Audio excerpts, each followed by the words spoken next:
Here at Suffolk University, the theater department gives its students amazing opportunities to showcase their talents. This weekend, 4 students will be directing their original works in the Spring Showcase. Tickets are free and open to the public, so come by the Studio Theater Thursday through Sunday. You can go to suffolk.edu to find out the showtimes.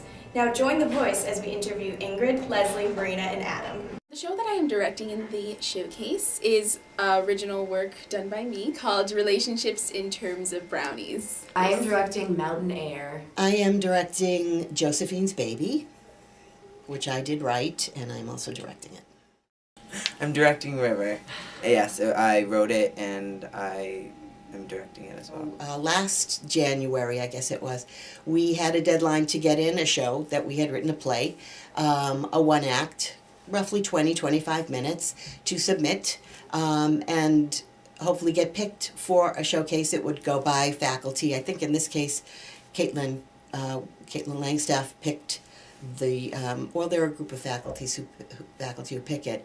And then you have the option, if you get picked, of also directing it. When we had our production meetings at first, you know, they emphasized, like, guys, like, you are on your own, but at the same time, like, the faculty and the staff, like, they've been just wonderful. Yeah. Like, well, we have production meetings every week with Jim Bernhardt and Steve McIntosh and the advisors of the department.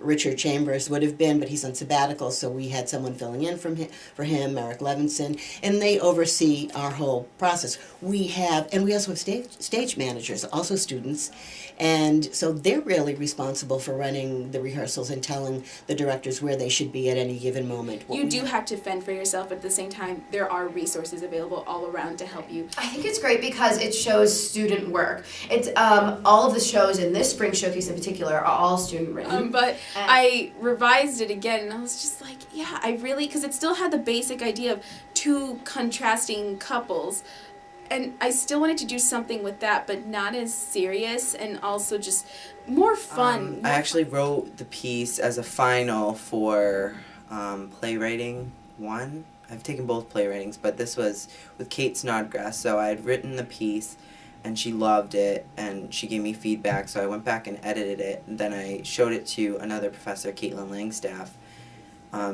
and she helped me with it. I showed it to Wes Savick as well. So I know that I could not have done it without everybody around me, including Jim and Steve and, you know, the faculty. Yeah, I had actually 2 mentors because they were both my playwriting professors. I would say are Wesley Savick and Kate Snodgrass. It was great. It was a lot of fun. It was a nice, relaxed environment. I felt like collaboration was a big part of the process. But the other directors are there to help each other. Everyone is so collaborative in the theater department that it was a wonderful experience.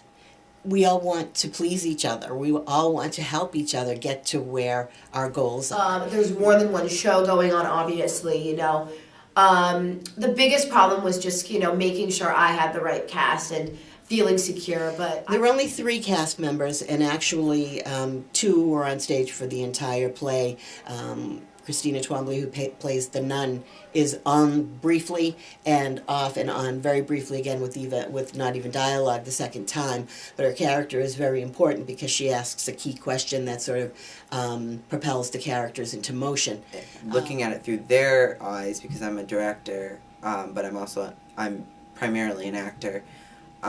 You get more attention when you have the less amount of people you have. So. They've bonded more as the procedure as the rehearsals have gone on. They're all really good at improv. Like that was like such a big plus with this one because they all kind of would just think of lines. Like if someone was late on their cue, I would just say, just, you know, ad lib, just make something up, and they would, and it would be hysterical, and I'd be like, keep that. Everybody understands how important it is that we understand what the meaning is under the text, under the words, what happened before they came into this room. Yeah, it was a really good learning experience because a lot of directors, when they first start out, I think a big fear is not knowing what you're doing and kind of admitting that you don't know what you're doing because people look to the director as someone that knows exactly what they're doing at all times. What you think you're going to do totally shifts.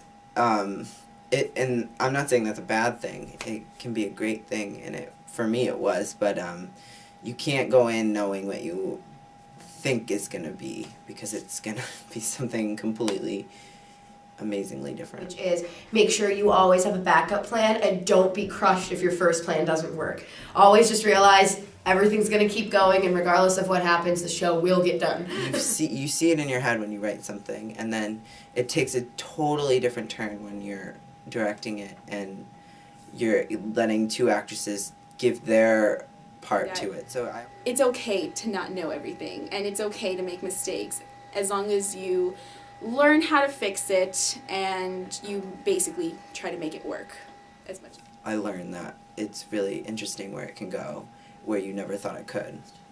I think that my favorite part is now being able to see it in full fruition. There's such a difference between just having it read and then I apply my blocking, and it's very stylized, so to see all the things have come from my head and what they've put onto it, and to see it actually playing out is really, really weird. Like, it's awesome, but it's also just like, this is something I did, and now I'm watching it. Every time you look back on your own work, you're kind of like, oh, maybe I should do this differently. Is this even good? All this stuff. There's a lot of doubts, but then when you actually see it up on stage after you've lived with it for a while, you kind of realize this is a whole new world, this is a whole new life, and it's really, really awesome to see. I mean, usually when I tell them, oh, it's original works by students, people go, oh, like they kind of hesitate because they're like, oh, how's this going to go? And so it's a showcase for the students at Suffolk, and it's also just a way to get new work out there. I think it's one of the most amazing and important things, because especially this one, because we've all written our shows and we're all directing our own work. Like, look, these guys could be like the next, big playwrights, and you'd be the first audience to see it. Well, it gives everybody here, all of us students, I'm just a kid too, the opportunity to learn what we're here for, whether it's writing, acting, directing, technical, lights, sound. Suffolk is so wonderful. And we have such a good theater department with such wonderful faculty members who want us to succeed. For people who are not in the department, who may not think, oh, I should go to the theater, it's free. This is a perfect opportunity to see people who you know on campus but don't know what they're doing, to see what they're doing and maybe get the bug yourself.